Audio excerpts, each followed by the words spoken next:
ایک اللہ کے بندے کے لیے نبی پاک علیہ السلام کے غلام کے لیے ضروری قرار دیا ہے۔ وہ تین خوبیاں ہیں: سادگی، عاجزی اور قناعت۔ جس آدمی کے اندر یہ تین باتیں پائی جاتی ہیں کہ وہ سادہ بھی ہو، عجز و انکسار والا بھی ہو، اور جو چیزیں اللہ نے اسے دی ہوں اس پر اس کی قناعت بھی ہو، وہ راضی بھی ہو، تو ایسے شخص پر اللہ تبارک و تعالی کی خاص رحمت نازل ہوتی ہے، جس بندے کے اندر یہ صلاحیتیں پائی جائیں۔ ہم دیکھتے ہیں کہ اس زمانے میں سادگی، عاجزی اور قناعت والا پہلو خاصا مشکل ہوتا چلا جا رہا ہے۔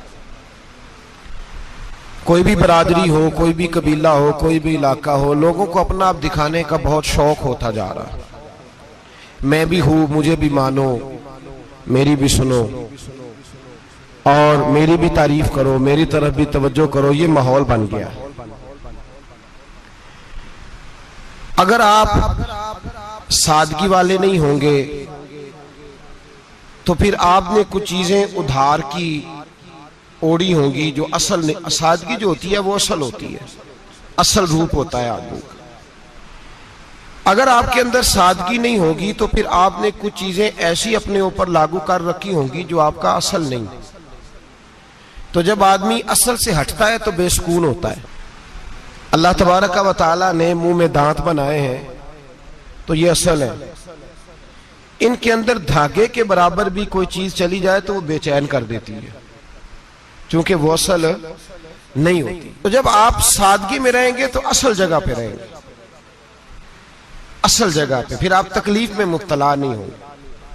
عاجزی کا مطلب یہ ہوتا ہے کہ آپ اللہ کے کسی بندے کو حقیر نہ سمجھیں، چھوٹا نہ سمجھیں، ذلیل نہ سمجھیں۔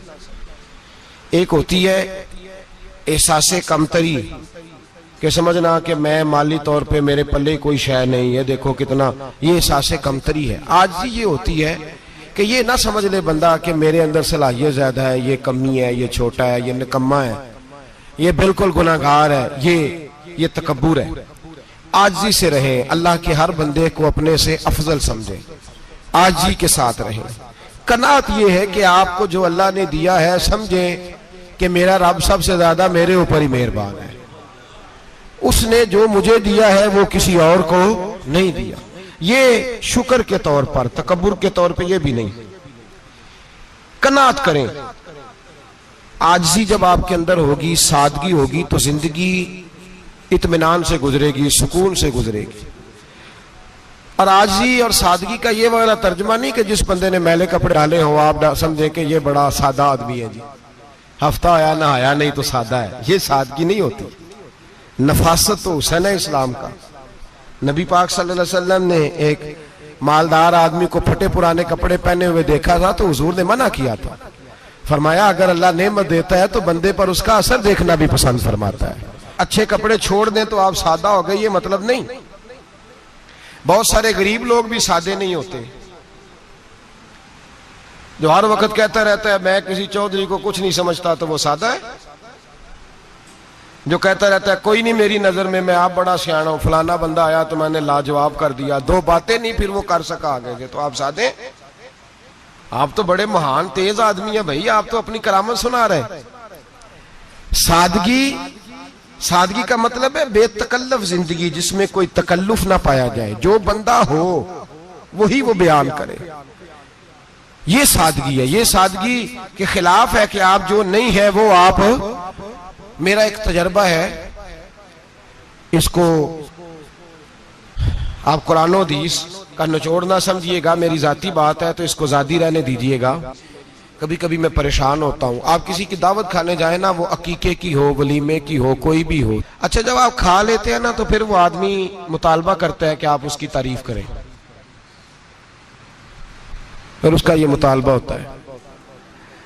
وہ بالکل میری طرح کا دیہاتی بھی ہو تو کہتا ہے میں منڈیاں نو کل آکھیا کہ لیاؤ پھر کوئی کٹا چنگا تگڑا جیا، اج جی آکھن نہ کہ جناب دی دعوت سی تے اس پکائے کچھ نہیں۔ وہ پھر جس لے کٹا ایڈا ودیا لیا کہ نائی اگے رکھیا ہے تو انہیں پہلی ہری انج دا ویکھیا سی، انہیں پھر بنایا ہے کہ کمال کر چھڑی۔ مطالبہ کیا ہے اس کا بھلا؟ تو انو آکھے کہ جنج دی تساں روٹی پکائی میں کدے نہیں کھا دی. یہ ہر آدمی کا مطالبہ, ہر آدمی. جناب میں سویرے گیا ہوں تو تازی سبزی اسپیشل آپ کے لیے میں لے کے آیا ہوں, اور یہ وہ والی لایا ہوں جو ملتی نہیں تھی پوری دنیا سے, صرف مجھے ملی ہے. تو یہ عاجزی نہیں, یہ سادگی نہیں, یہ بناوٹ ہے. یہ میں امیر غریب یہ سارے لوگ یہ کام کرتے ہیں, سارے.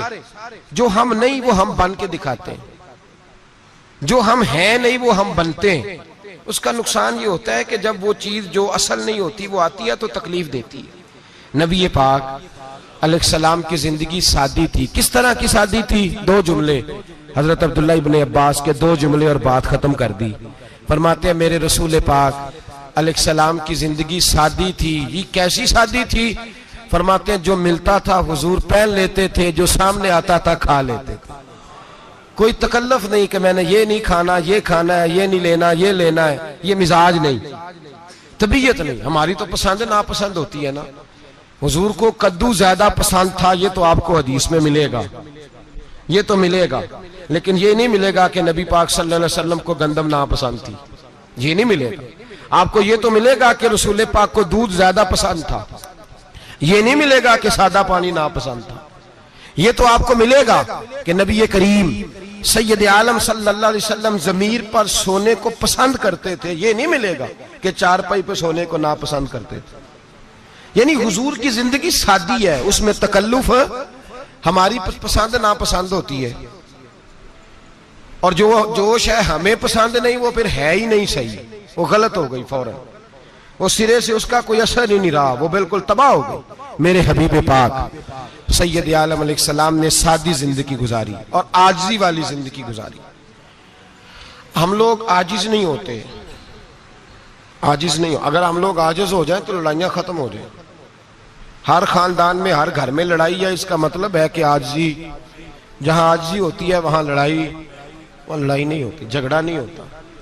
ہمارا بھائی سے, بھتیجے سے, بھانجے سے, بیوی سے, سسرال والوں سے, رشتہ داروں سے, بھائیوں سے اگر اختلاف چل رہا ہے اور ہر جگہ چل رہا ہے تو ساری جگہ تو غلطیاں نہیں نہ پائی جاتی, کہیں ہماری بھی غلطی ہوتی ہے.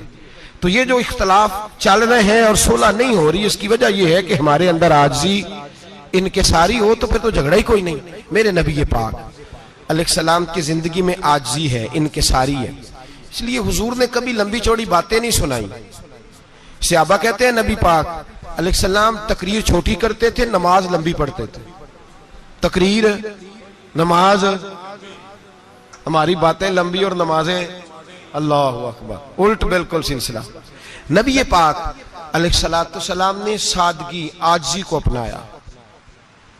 بہت غریب آدمی, بڑا ماڑا بندہ جو 100 روپیہ دیہاڑی لیتا ہے, اور بار جب وہ دیہاڑی کرنے گیا ہے تو وہ شام کو جب اس نے نا سمیٹا ہے نا وہ سیمٹ اور ریت اور وہ ساری چیزیں, تو وہاں وہ جھاڑو پھیر کے آیا ہے. پھیرتے ہیں نا جی مزدور جھاڑو, یہ کام وہ کرنے کو تیار ہے, پر اپنے گھر میں آ کے جھاڑو دینے کو تیار نہیں وہ, اس لیے کہ یہ اس کی مردانگی کے خلاف ہے. بار جب وہ گیا ہے کسی ہوٹل میں کام کر رہا ہے, ٹائی پینٹ کوٹ پہن کے وہ بڑا اچھا, وہاں اگر اس کو برتن دھونے پڑے ہیں تو دھو لیے, بلکہ اگر ناراض نہ ہو جائیں باہر رہنے والے ساتھی تو ڈھیروں لوگ باہر جا کے ہوٹلوں میں برتن مانجتے ہیں, لیکن وہاں ان کے روب کو, ان کے نام کو کوئی دھبا لگتا, لیکن گھر کے اندر جس برتن میں انہوں نے خود روٹی کھائی ہے, اگر ان کو یہ کہہ دیا جائے نا کہ یہ دھو لو تو پھر تو طلاق تک نوبت آ جاتی, پھر تو مسئلہ خراب ہے. پھر تو ہو سکتا ہے کہ بیوی کی اماں کی بھی خیر نہ ہو, تجھے اس نے سکھایا ہی کچھ نہیں, مجھے تو نے کہہ دیا اٹھ جا. یہ ہمارا حال ہے, اور ہے ہم سارے عاجز مسکین, ہے ہم سارے ماڑے غریب, یہ سارا اپنی جگہ طے. لیکن جہاں ڈٹنا ہے, بلکہ یوں سمجھ لیں کہ جہاں روب نہ چلا وہاں مسکین ہو گئے, اور جہاں چل گیا اب بادشاہ ہو گئے. میرے رسول پاک سید عالم علیہ السلام کا اسوہ نور سنو, سیدہ طیبہ طاہرہ حضرت عائشہ صدیقہ رضی اللہ تعالیٰ عنہ فرماتے ہیں حضور گھر میں آتے اگر گھر کے اندر جھاڑو دینے والا ہے تو مصطفیٰ نے اٹھا کے کام کرنا شروع کر دیا ہے. یہ معمولی بات نہیں. اگر حضرت فاطمہ زہرا کی چکی پیسنے کے لیے فرشتے آ سکتے ہیں تو رسول پاک کے گھر کا کام کرنے کے لیے بھی آ سکتے ہیں. لیکن میرے نبی پاک صلی اللہ علیہ وسلم گھر میں اپنے کپڑے دھو لیتے, پھٹ جاتے تو حضور سی لیتے. یہاں تک کہ حضرت عائشہ فرماتی ہے ایک دن حضور نے کہا کھانا پکاؤ تو میں نے کہا کنیز آٹا گوندھ رہی ہے. نبی پاک نے معلومات کی تو پتہ چلا کہ وہ کنیز تو جا چکی, بیمار تھی. فرماتی ہیں حضور نے اپنے دستے مبارک سے آٹا گوندھا, نبی پاک نے گوندھا, نبی پاک نے. لگے جو مزدور شاہ ایسا, نہ دھن نہ دولت سربراہ ایسا, عرش نشیں کا زمین پہ گھر ہے, میرا پیغمبر عظیم تر ہے. نبی پاک نے آٹا گوندا اور آٹا گوند کے فرمایا عائشہ آؤ روٹی پکا دو. میں نے آٹا گوند دیا ہے. او بھائی میں بہت بڑا نواب ہوں میں عاجز مسکین, لوگوں کی میں کمیاں کوتاہیاں سناتا ہوں, لیکن اگر ذرا سا بھی ہاتھ ہلانا پڑے تو اس وقت نہ جہاں روب چلتا ہے وہاں تو چلانا چاہیے نا. جتنا ہمارا دبدبہ بنتا ہے عاجزی انکساری, یہ انسان کو سنوارتی ہے, یہ اس کو سکون دیتی ہے, یہ اس کے اندر پیدا کرتی ہے وہ چیز جو اسے اللہ کے قریب کرتی ہے. اگر آپ بڑے ہیں تو پھر آپ بڑے ہی رہ جائیں گے, بن کچھ نہیں سکیں گے. اگر آپ میں تکبر ہے تو پھر انا کا بت قائم ہو جائے گا, بن کچھ نہیں سکیں گے آپ. ہر آدمی کو اپنا آپ دکھانے کا شوق ہے, بنانے کا شوق ہے, شہرت, نام بری, اپنے آپ کو ظاہر کرنا, بتانا. 1,44,000 صحابہ تھے میرے رسول پاک کے, سارے کہیے صلی اللہ علیہ وسلم. جب حضور کا نام سنے تو درود پاک پڑھا کریں صلی اللہ تعالی علیہ وسلم. 1,44,000 صحابہ تھے, کام کر گئے, کسی نے نام نہیں بنایا, کام کیا. شاید چند 100 کے نام کتابوں میں ملتے ہوں, باقیوں نے کام کیا, نام پر توجہ ہی نہیں. اور کچھ ایسے بھی تھے جو آئے نہیں, بات مانی ہے میرے نبی پاک کی. حضرت ویسے کرنی رضی اللہ تشریف نہیں لائے, گھر رہ کے وہ حضور کی بات مانی ہے. ماں کی خدمت کرو, نہیں آئے, خدمت کری, تشریف نہیں لائے, گھر رہ کے بات مانی. درجہ کیا دیا میرے رسول پاک علیہ السلام نے؟ ڈیوٹی لگائی مولا علی شیر خدا کی, حضرت عمر فاروق رضی اللہ تعالیٰ, فرمایا میرا جبہ لے جانا اور میرے اویس سے ملنا اور اسے کہنا میری امت کی بخشش کی دعا مانگے. بھئی گھر رہ کے بات مانی, کوئی شورا نہیں, کوئی نام نہیں. امام عبد الوہاب شورانی کہتے ہیں کرن کے لوگ انہیں روڑے مارتے تھے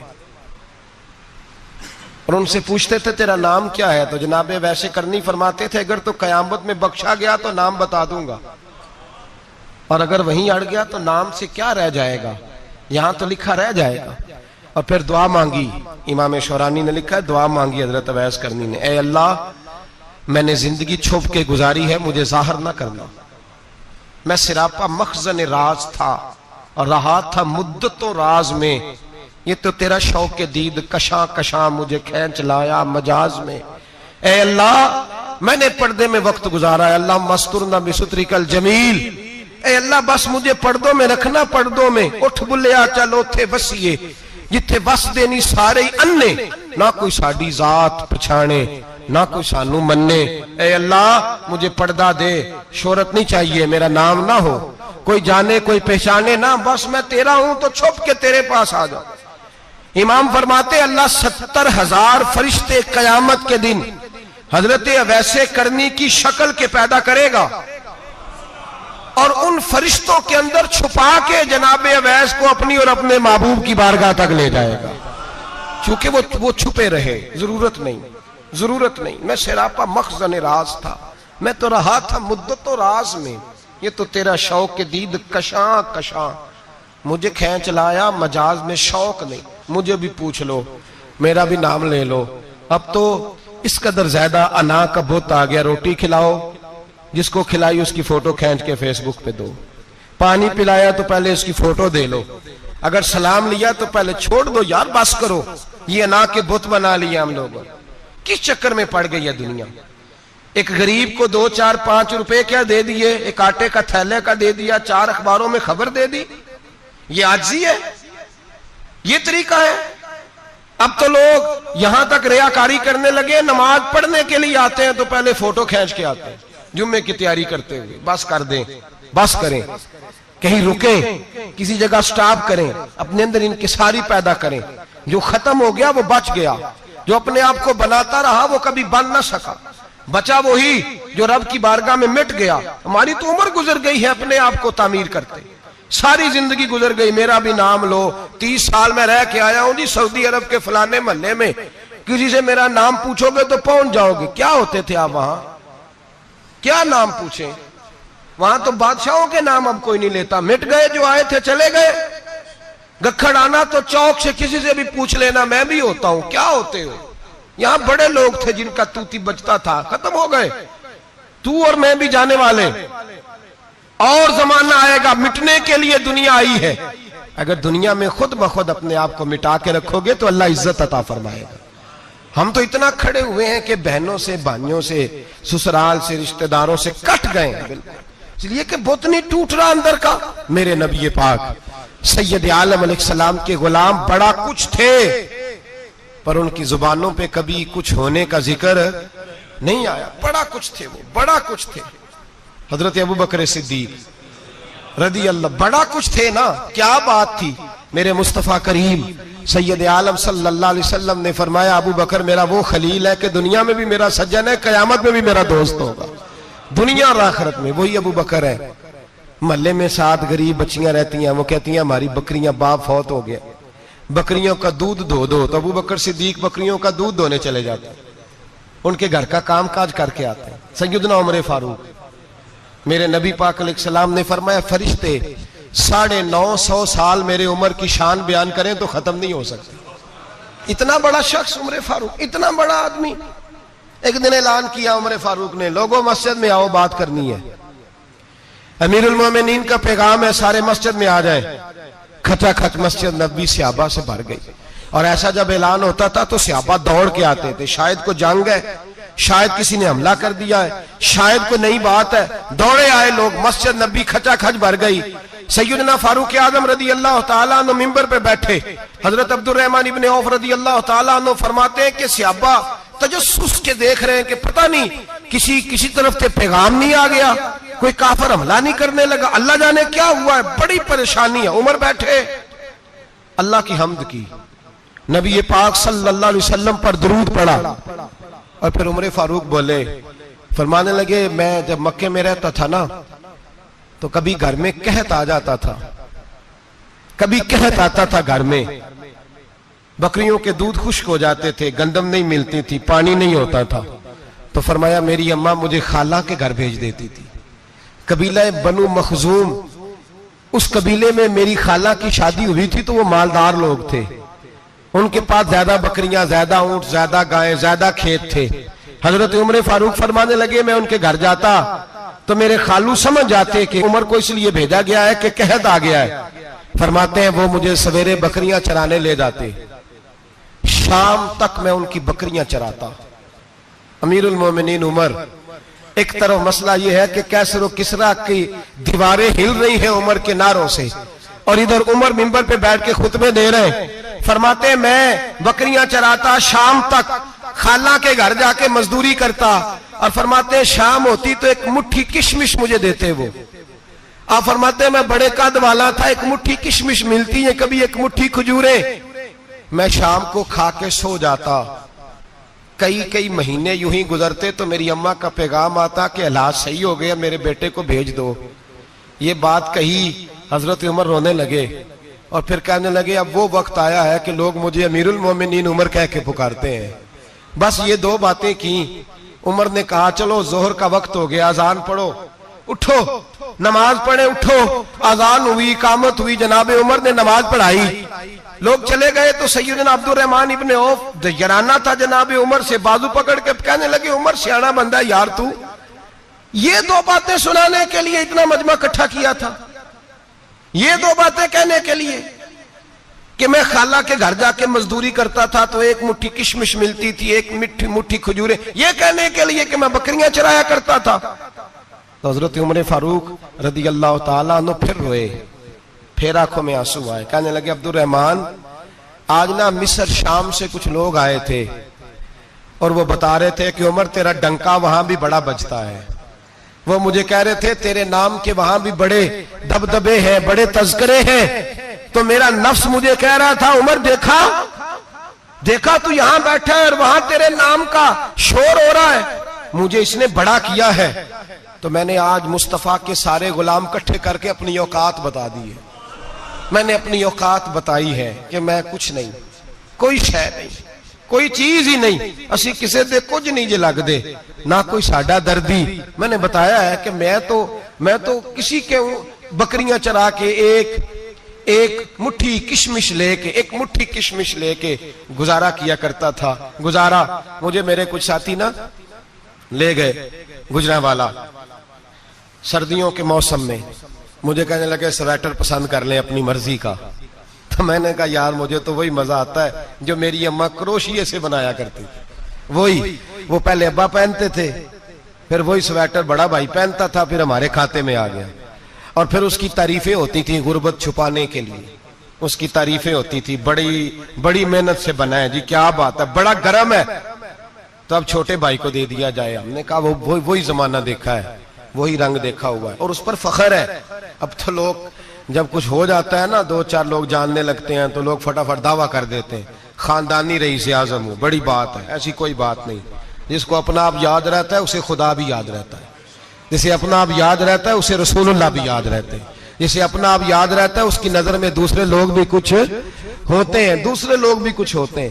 میں عمرے کے لیے حج کے لیے جاتا رہتا ہوں، رب مجھے اپنے فضل سے بلا لیتا ہے. تو میں ایئرپورٹ سے نیچے اترا تو ایک صاحب میرے جاننے والے تھے، دوڑ کے آئے اور مجھے کہنے لگے کیا بات ہے، سنا ہے اس دفعہ آپ سعودی ایئر لائن سے آئے، سیدھا مدینہ شریف آئے، کیا بات ہے آپ کی. اور میں نے کہا صاحب چھوڑ دیں، میں بھی جب پہلی دفعہ آیا تھا تو میں بھی بڑا گور کے ایئرپورٹ دیکھتا تھا، میں نے کبھی دیکھا جو نہیں تھا، میں بڑا گور کے دیکھتا تھا. کوئی ایسی بات نہیں ہے، یہ نظام قدرت ہے، بادشاہ کے فیصلے ہیں، وہ جب چاہتا ہے جس طرح کے چاہتا ہے فیصلے فرما لیتا ہے. تو یہ اس کے فیصلوں کی بات ہے. ہم لوگ نا جس حیثیت پہ ہوتے ہیں وہیں رہ جاتے ہیں، پچھلی بات بھول جاتے ہیں. اس لیے ہم چاہتے ہیں جو بھی ہمیں ملے جھک کے ملے، جو بھی آئے. اور یہ میرا آپ کا سب کا مشترکہ معاملہ ہے. میرے نبی پاک صلی اللہ تعالی علیہ وسلم نے صحابہ سے پوچھا تمہیں بتاؤں جنت کے بادشاہ کون ہوں گے؟ جنت کے عام لوگ نہیں، جنت کے بولیے گا ذرا، جنت کے اللہ بادشاہ. جنت میں تو جانا بڑی بات ہے، اور حضور جنت کا بھی بادشاہ. ابن ماجہ میں لفظ ہے. تمہیں پتہ ہے جنت کے بادشاہ کون ہوں گے؟ تو میرے مصطفیٰ کریم صلی اللہ تعالی علیہ وسلم کے غلاموں نے کہا حضور ہمیں نہیں پتا. تو حضور نے فرمایا جنت کے بادشاہ وہ لوگ ہوں گے جنہیں دنیا میں کوئی بھی نہیں جانتا تھا، جن کے کپڑے سادے ہوتے تھے، جو غریب لوگ ہوتے تھے، جو سفارش کرتے تھے تو ان کی قبول کوئی نہیں کرتا تھا، جو کسی کے ساتھ جاتے تھے تو ان کو مانتا کوئی نہیں تھا. وہ جنت کے بادشاہ ہوں گے، بادشاہ. اور فرمایا قیامت کے دن جب لوگ انہیں دیکھیں گے تو ان پر فخر کریں گے، رشک کریں گے، کہیں گے کیا بات ہے تمہاری. یہاں تو شوق ہی بڑا ہے. غریبوں نے بھی پوسٹر بنائے ہوئے ہیں، ڈاکوؤں، لٹیروں، چوروں کی تصویروں کے ساتھ لگوائے ہوئے اپنے آپ کو بڑا کرنے کے لیے. عاجزی اختیار کریں، عاجزی اختیار کریں، اپنے آپ کو مٹانے کی کوشش کریں. رب کریم کے بندے آگے بڑھ کے اپنا آپ دکھاتے نہیں. بڑا شوق ہے، پہلے فوٹو کھچا لو، باقی باتیں بعد میں ہوں گی. پہلے ویڈیو بنا لو، باقی کچھ اور بعد میں ہوگا. پہلے اب تو پرسوں ترسوں مجھے ایک مولانا کہنے لگے کہ آپ سے میں نے، وہ یہاں جمعہ پڑھنے آتے ہیں کبھی کبھی، میرے دوست ہیں، کہتے ہیں آپ سے میں نے سنا تھا کہ اگر کوئی اس نبی پاک کا فرمان ہے، اگر کوئی نذرانہ دے تو اس کو لے لو، اگر کوئی تحفہ دے تو اس کو، حضور نے فرمایا لے لو اگر تمہیں کو دیتا ہے، اپنی مرضی سے، مانگنا منع ہے. خود دے دے تو لے لو، ورنہ ایک وقت آئے گا تم مانگو گے تمہیں ملے گا نہیں. جب کو دے دے تو لے لو. کہنے لگے آپ نے کہا تھا کو دے دے، تو اس وقت سے میں کوئی سوٹ دیتا ہے مجھے میری مسجد کا نمازی تو میں لے لیتا ہوں، کوئی مجھے کوئی اور شے دیتا ہے تو میں آپ سے سن کے. تو اگر میری مسجد کا نمازی سوٹ پکڑاتے ساتھ فوٹو بھی کھینچے تو پھر میرے لیے کیا حکم ہے؟ وہ خوشبو کی ڈبی دیتے ہوئے ساتھ فوٹو بھی کھینچے، پھر میرے لیے کیا حکم ہے؟ کہنے لگے رمضان میں یہ حال ہوا ہے کہ لوگ کپڑے دے رہے تھے اور فوٹو کھینچ رہے تھے. کیا چکر ہے، کہاں چلے گیا؟ غریب آدمی کی عزت نفس کو کچل ڈالا پکڑ کے. ایک جوڑا سال کے بعد امام کو دیا، اس کی بھی تصویر کھینچ کے فیس بک پہ دے ڈالی. یہ ہماری عاجزی ہے، یہ ہمارا پیار ہے، یہ ہمارا انداز ہے۔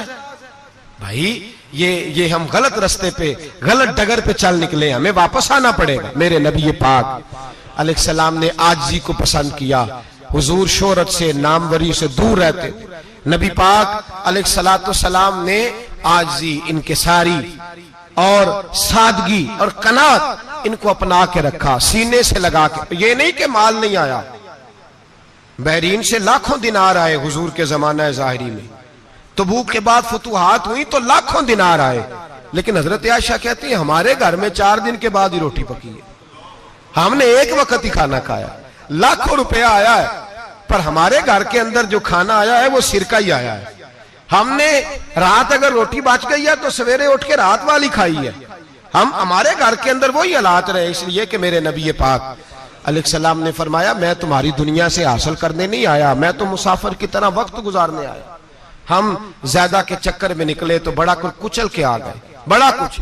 عاجزی جب پیدا ہوتی ہے، انکساری جب پیدا ہوتی ہے، جب تواضع آتی ہے، پھر انسان بنتا ہے، پھر وہ سمجھتا ہے، پھر اس کے اندر تبدیلی آتی ہے، پھر وہ۔ اور بزرگ فرماتے ہیں عاجزی والے کو نماز میں بھی لذت آتی ہے، ورنہ تو کسی نے پوچھا تھا، ایک شاعر اسلام آباد میں رہتے تھے تو ان سے کسی نے پوچھا کہ آپ کا شہر کس طرح کا ہے؟ انہوں نے کہا میرا اس شہر عداوت میں بسیرا ہے جہاں لوگ سجدوں میں بھی لوگوں کا برا سوچتے ہیں۔ میرا اس شہر عداوت میں بسیرا ہے جہاں لوگ سجدوں میں بھی لوگوں کا، نماز پڑھتے ہوئے کہتے ہیں دیکھو کتنی بو آ رہی ہے اس سے، کپڑے نہیں بدل کے آیا، نماز پڑھتے ہوئے بھی ساتھ والے کے بارے میں برا سوچ رہے ہیں۔ جب آجی سید احمد کبیر رفائی رحمت اللہ تعالی علیہ، یہ سلسلہ رفائیہ کے شیخ ہیں، اعلیٰ حضرت رحمت اللہ علیہ نے ان کی بڑی تعریف لکھی ہے فتاوی رضویہ میں۔ مصر کے اندر سلسلہ رفائیہ اور شاذلیہ بہت سارے لوگ اس سلسلے میں مرید ہیں۔ سید احمد کبیر رفائی اتنے بڑے صوفی تھے کہ میرے مصطفیٰ کریم صلی اللہ علیہ وسلم کے روضے پر حاضری دینے گئے، نبی پاک کی بارگاہ میں دعا کریں اللہ ہم سب کو وہاں حاضری نصیب فرمائے، اللہ ہم سب کو بار بار یہ موقع عطا فرمائے۔ سید احمد کبیر رفائی حاضری دینے گئے تو جب نبی پاک کے گنبد پہ پہنچے تو کہنے لگے یا رسول اللہ میں قبر دیکھنے نہیں آیا، میں تو دیدار کرنے آیا۔ حضور یہ تو زیارت میں کرتا رہتا تھا، دیدار کرنے آیا۔ یہ کہہ کے رونے لگے، اتنی دیر روئے کہ میرے مصطفیٰ کریم نے اپنا دست مبارک قبر سے باہر نکال دیا، ہاتھ مبارک باہر آیا اور 10,000 لوگوں نے دیکھا۔ کتنے لوگوں نے؟ اب یہاں بھی لوگوں کو شک ہوگا جی کیسے باہر آیا، تو بخاری سنا دیتا ہوں مسئلہ ذرا حل ہو جائے۔ مسجد نبی کی تعمیر ہو رہی تھی، تعمیر تو کہتے ہیں کہ دیوار نہیں، تعمیر کرتے وقت نا ایک دیوار گری، یہ بخاری کے لفظ ہے، دیوار گری تو ایک پیر باہر آ گیا، پیر کو دیکھا تو کہتے ہیں ہاتھ رکھتے تھے تو اس میں بالکل ایسے تھا جیسے خون سائیڈوں پہ ہو گیا، بالکل زندہ۔ شور ہو گیا کہ یہ نبی پاک کا قدم مبارک ہے، حضور کا۔ بہت سارے لوگ کٹھے ہوئے، علماء کو بلایا، پیر دیکھا تو کہنے لگے نبی پاک کا نہیں، یہ تو سیدنا فاروق اعظم کا ہے۔ جب یہ کہا نا فاروق اعظم کا ہے تو پھر ایک شور اٹھا کہ یہ حال ہے ان کے غلاموں کا تو سرکار کا عالم کیا ہوگا، یہ حال ہے ان کے غلاموں کا تو پھر سرکار کا عالم۔ یہ بخاری ہے، تو زندہ ہے واللہ، تو زندہ ہے واللہ، میری چشم عالم سے چھپ جانے والا۔ سید احمد کبیر رفائی اتنے بڑے، نبی پاک صلی اللہ علیہ وسلم نے دست مبارک باہر نکالا، 10,000 لوگوں نے دیکھا۔ کسی نے حضرت سید احمد کبیر رفائی سے پوچھا کہ بابا اتنا بڑا درجہ، اتنا بڑا مقام کیسے ملا؟ تو بابا جی کہنے لگے زندگی میں کبھی کسی کو حقیر نہیں سمجھا، کسی کو کبھی حقیر، کبھی کسی کو اپنے سے کمتر نہیں سمجھا۔ تو اللہ نے دیکھے نا، اگر آپ نہیں سمجھیں گے تو اس کے لیے بھی آپ کو عنوان مل جائیں گے، اور اگر سمجھنا ہے اپنے آپ کو بڑا تو اس کے لیے بھی موقع مل جاتے ہیں۔ حضرت شفیق بلخی بہت بڑے صوفی بزرگ ہوئے پر نوجوان تھے، جوانی میں ہی اللہ نے بڑا مرتبہ دیا۔ حضرت عبداللہ بن مبارک بوڑھے تھے، دونوں ایک محفل میں اکٹھے ہوئے۔ اب بغداد سارا ماننے والا تھا اور دونوں کا ماننے والا تھا۔ آخر میں دعا بزرگ کرایا کرتے تھے محفل کے اختتام پر۔ حضرت شفیق بلخی جناب عبداللہ بن مبارک سے کہنے لگے آپ دعا کریں، آپ دعا کریں، آپ بزرگ ہیں، اب جس نے جو ماننا ہے اسے اس کے لیے عنوان بھی مل جائے گا۔ حضرت سیدنا عبداللہ بن مبارک کہنے لگے بیٹے تو دعا کر، تیری عمر تھوڑی ہے، تیرے گناہ بھی تھوڑے ہیں، تیری عمر تھوڑی ہے، تیرے گناہ بھی تھوڑے ہیں۔ تو سیدنا شفیق بلخی کہنے لگے نہیں حضور آپ دعا کریں، آپ کی عمر زیادہ ہے تو نیکیاں بھی تو زیادہ ہی ہے نا، نمازیں بھی تو آپ کی زیادہ ہے نا، روزے بھی تو زیادہ، رمضان بھی تو آپ کی عمر میں زیادہ ہے نا، آج بھی تو آپ نے زیادہ۔ اگر آپ نے کسی کو اپنے سے بڑا سمجھنا ہے تو عنوان آپ کو مل جائے، چھوٹا سمجھنا ہے تو اس کے لیے بھی عنوان آپ کو۔ بات تو یہ ہے کہ آپ کیا کرنا، اگر آپ کسی کو حقیر سمجھنا چاہتے ہیں تو بات ختم ہو گئی۔ سید احمد کبیر رفاعی فرماتے ہیں زندگی بھر کبھی کسی کو حقیر نہیں سمجھا، اللہ کی ساری مخلوق کی کیا بات ہے۔ اللہ قرآن میں کہتا ہے ان اللہ لا یستحی ان یضرب مثلا ما بعوضۃ فما فوقها، اللہ شرم نہیں کرتا کہ ایک مچھر کی مثال بیان کرے یا اس سے بھی کم تر۔ اللہ مچھر کی بات کرتا ہے اتنا بڑا ہو کے، وہ کہتا ہے میں کروں گا، میری مخلوق جو ہے تو حضرت احمد کبیر رفاعی فرمانے لگے میں نے کبھی کسی کو حقیر، بولیے کبھی کسی کو حقیر۔ ہم لوگوں کے پاس عنوان بڑے حقیر سمجھنے کے لیے، ہم سمجھ لیتے ہیں۔ امیر آدمی کہتا ہے غریب محنت کیوں نہیں کرتا، محنت کرے امیر ہو جائے گا، عنوان ہوا کہ نہ تنقید کرنے کا۔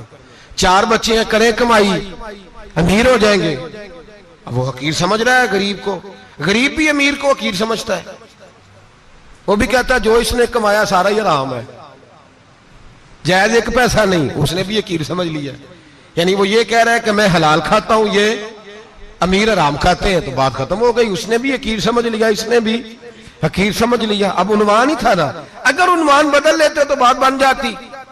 امیر اگر یہ کہتا کہ میں اس غریب کی مدد کروں گا اس لیے کہ پیسے محنت سے نہیں ملتے، خدا کے فضل سے ملتے ہیں، تو وہ یہ نہ کہتا کہ یہ محنت کرتا تو آگے چلا جاتا۔ اور غریب اگر سمجھتا اس بات کو تو یہ نہ کہتا امیر سارے حرام ہی کھاتے ہیں، وہ کہتا بھئی رب نے جو میرے لیے پسند کیا مجھے دیا، جو اس کے لیے پسند کیا اسے دیا، بات ختم ہو گئی، جھگڑا ختم۔